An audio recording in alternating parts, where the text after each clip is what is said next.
હાલો ભોળા દાદા સેવ મમરા ખાવી. ઉભો રે, એમ સેવ મમરા નથી ખાવાના, સેવ મમરાના ભાગ પાડીને ખાવાના છે.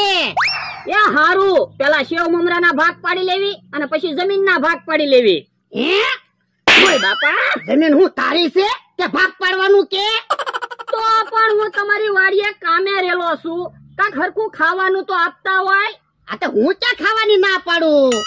તો પણ એટલા સેવ મમરા છે, એમાંય તમે ભાગ પાડવાનું કયો. ભાગ પાડવાનું તો કવત છે ને, નકર તું બધા સેવ મમરા ખાઈ જા. જો બોલો, 5 રૂપિયાના સેવ મમરા લાવ્યા, તમને તો એમ લાગતું છે ને મીઠાઈ લાવ્યા. હા, તું રોજ સેવ મમરા ખા? ના ના, તો આને હારું જ કહેવાય. પણ એટલા સેવ મમરે મારે કાંઈ ન થાય. મારે તો 100 રૂપિયાના સેવ મમરા હોય ને તો હું ધરાવ. તને તો ખાવામાં ક્યાં કઈ ખબર જ પડે. તો પણ સેવ મમરાના ભાગ નથી પાડવા, એમ નામ ખાવી. ના ના, સેવ મમરાના તો ભાગ પાડવાના છે. 5 મમરા મારા, 5 મમરા તારા, 5 મમરા મારા, 5 મમરા તારા. હે, મારે તો થોડાક જ મમરા છે, તમારે તો કેટલા બધા મમરા છે. આ પર તું તારા ભાગના મમરા હું કામ ખાઈ જા? પણ ઈ તો મેં થોડાક જ ખાધા. આ પર તોય ખાતો નહીં.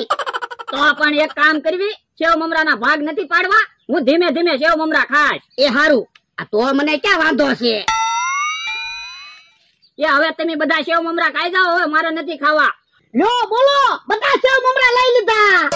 એ મારા ભાગના સેવ મમરા લીધા, હું મૂકી દઉં પછી સાસ હારે ખાઈશ.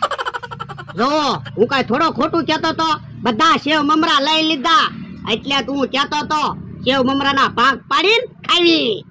સાસમાં પલાળવા મૂકી દીધા સેવ મમરા, પછી ખાઈશ હું તો ધરાઈ જાઈશ. પાણી લાય. યો હારું.